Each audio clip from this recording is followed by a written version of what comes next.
Eh, Muchos de ustedes tienen duda en cuanto a cuáles son los tipos de textos que nosotros vamos a encontrar en la prueba nacional de lengua española y qué tipo de preguntas se nos va a hacer en el cuadernillo objeto de esta prueba. Pues una pregunta para muchos de ustedes sería, lo primero es que cuántos textos usted tiene que leer en el cuadernillo de lengua española.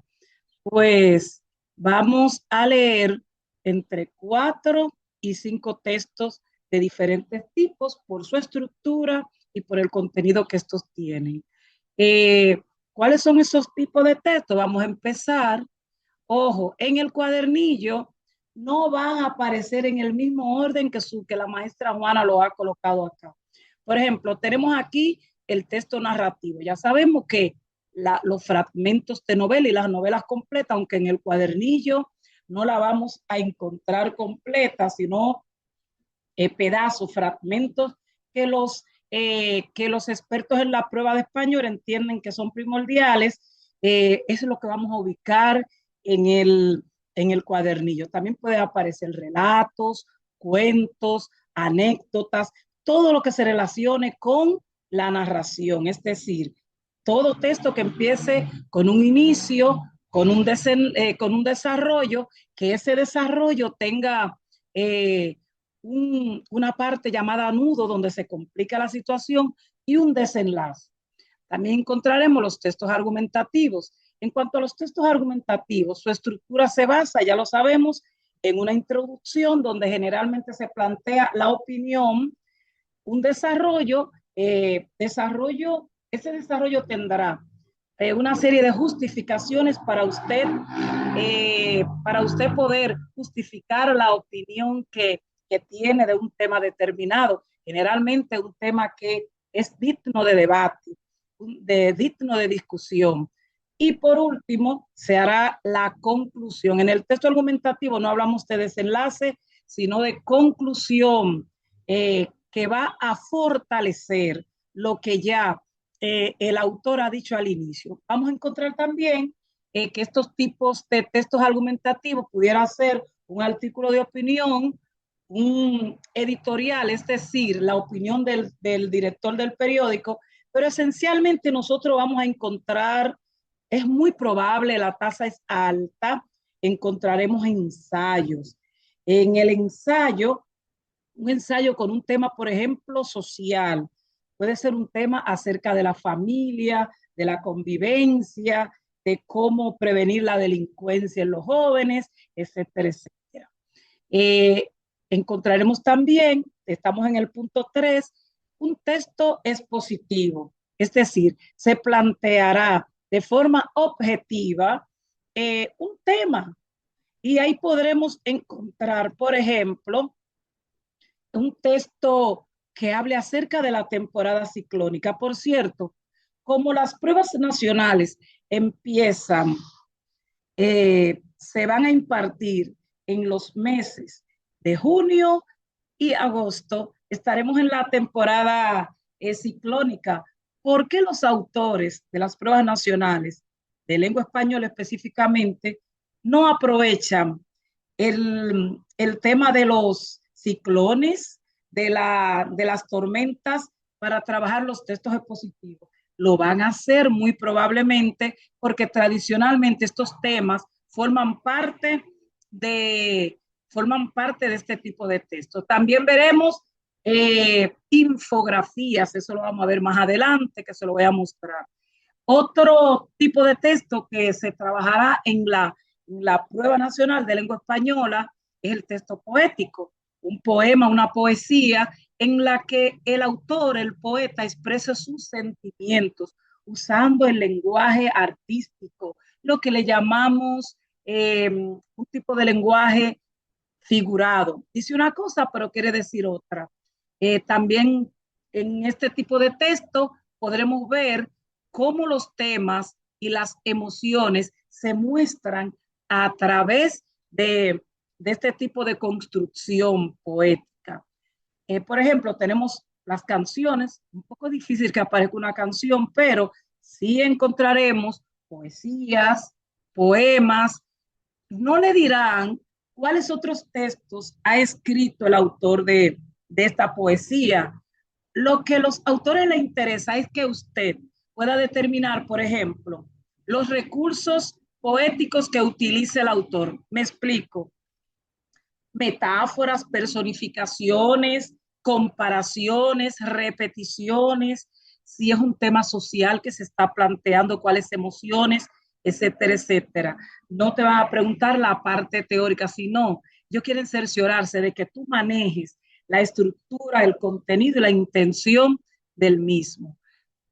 Por último, encontraremos los textos directivos, que también le llamamos los textos que dan instrucciones paso a paso. Y en este caso podremos ver un manual, tal vez una receta, pero no se sorprenda, no te sorprendas si encuentras un instructivo.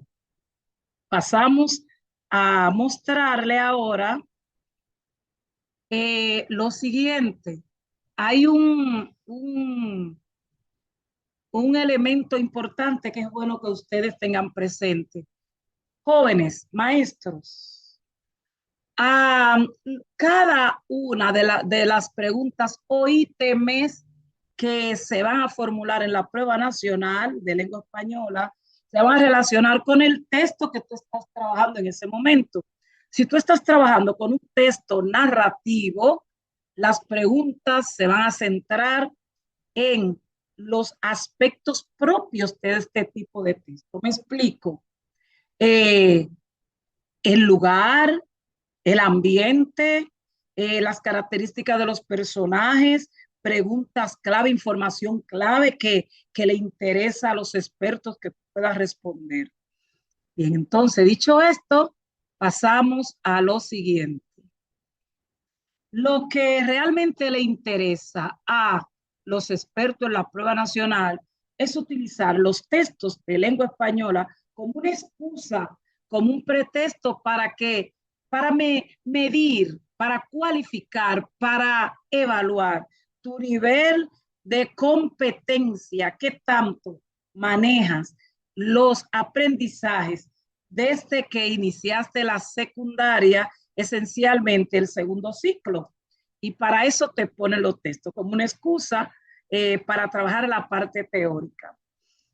Vamos a continuar entonces. Eh, Vamos a revisar algunos de los tipos de textos que se utilizan en la prueba nacional de lengua española. Vamos a ver algunos. El primer texto que le voy a mostrar, o los primeros, son la receta y el instructivo. Vamos a ver.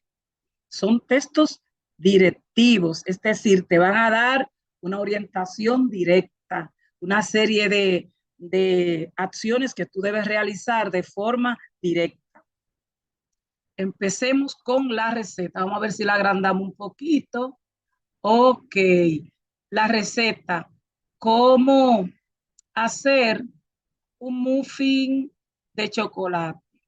Bueno, no voy a agrandarlo excesivamente.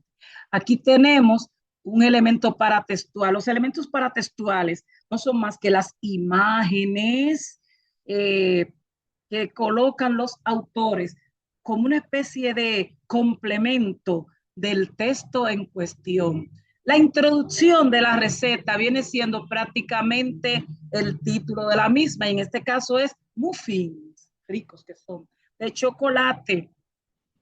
Te dice acá cuáles son los ingredientes y la preparación.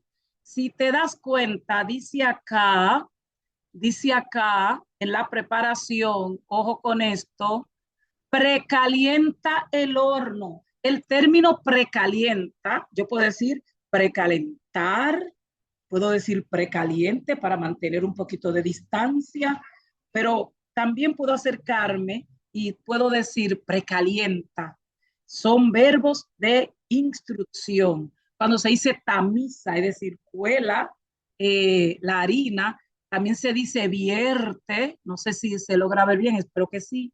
Y dice aquí agrega. Tal parece que ese texto no tiene la conclusión. En la conclusión sería, sirve y disfruta, porque estamos hablando de una receta de cocina. Continuamos. Ahora, si usted se da cuenta, ok, vamos aquí a ponerlo, vamos a ver, ok, miren aquí tenemos un instructivo. El instructivo, mientras la receta tiene más texto, texto, más información textual, el instructivo va a utilizar una serie de dibujos, ilustraciones para decirte, para complementar las instrucciones. Por ejemplo, en este instructivo, la introducción sería, o el eje temático, en este caso, ¿qué hacer en caso de un incendio? Se te dice qué hacer antes, qué hacer durante y qué hacer después. En la prueba nacional podemos ver que dice tenga siempre un extintor. Acá se dice procure, verbo de instrucción, y así va a continuar más adelante. Si usted detiene el video, pudiera identificar algunos verbos de instrucción. Por ejemplo, antes, en la ilustración número 3, dice cheque. En la prueba nacional, para saber si tú comprendes este instructivo, los expertos van a colocar informaciones, preguntas, ítems que corresponden, por ejemplo, al después del incendio, suponiendo que sea este el texto que te coloquen, o informaciones para saber si tú identificas qué debes hacer antes o durante un incendio. Esto es clave, identificar informaciones que se dan. Continuamos. Algunos de ustedes, bueno, está bien dividido. Algunos de ustedes escuchan de lo que es una infografía. Una infografía es sencillamente un tipo de texto que muestra gráficos, que te va a explicar, vamos a colocar esto acá, que te va a explicar alguna información de forma objetiva, pero de forma rápida, sin muchas vueltas. Se utiliza mucho en la infografía los elementos paratextuales, dibujos, pequeñas imágenes, con el fin de que tú encuentres la información más ligera. Sin embargo, en la prueba nacional, tú debes saber que la estructura de la infografía, la introducción viene siendo prácticamente el, el título o el tema. En este caso, ¿qué es el storytelling? Aquí se te dice una definición del mismo y más adelante tú puedes ver que se te pregunta qué objetivo tú vas a tener haciendo un storytelling o qué historia tú quieres contar y se te da información, una orientación de cómo tú la puedes hacer.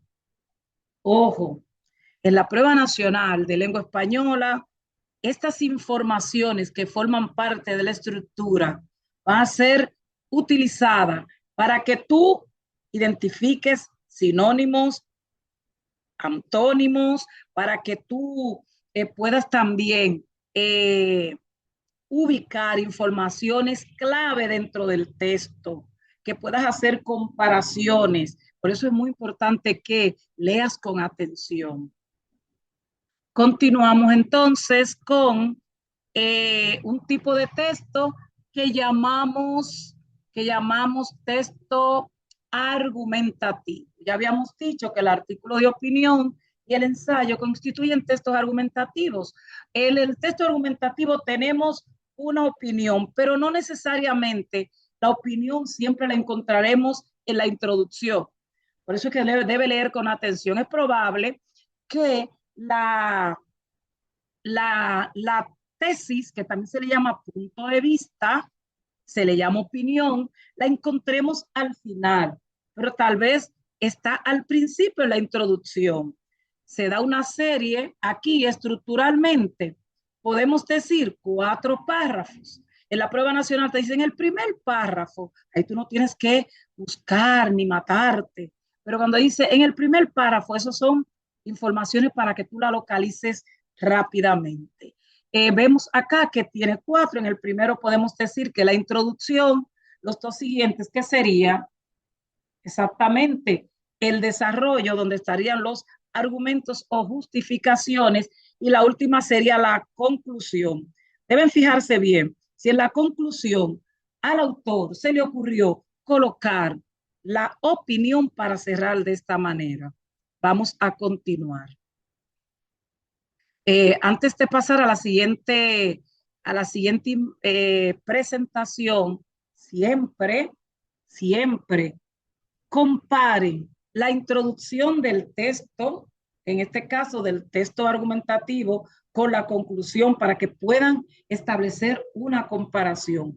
Por lógica, la introducción, donde casi siempre tenemos la opinión o punto de vista, va a ser justificada con argumentos o razones que pueden ser de hechos, de ejemplo, argumentos de autoridad o poder. Y en la conclusión, sencillamente se va a retomar lo que dijiste en la introducción para hacer un cierre, pero todos se relacionan entre sí, ninguno está divorciado del otro. Continuamos entonces con que se muestra las partes de un poema. Señor, el texto poético lo vamos a encontrar en la prueba nacional.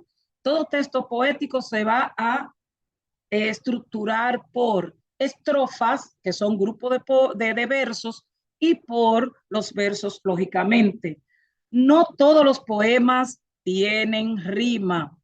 Si trabajamos, por ejemplo, si observamos aquí este texto, este poema está estructurado por 3 estrofas. Cada estrofa tiene 4 versos. Si vemos en la segunda estrofa que dice, 5 delfines rameros su barca acompañaban, 2 ángeles marineros invisibles le guiaban. Vemos aquí que remeros y marineros riman en consonante. Si tomamos la última parte, eros, vemos que tiene las mismas vocales y las mismas consonantes. A esto le llamamos rima consonante. Si solamente la rima estuviera en las vocales, la rima fuera asonante. Vamos entonces a continuar. Lo que queremos es que ustedes compartan esas informaciones con sus amigos para que no se queden atrás, para que tengan conocimiento como ustedes. Ya nos veremos en otra oportunidad.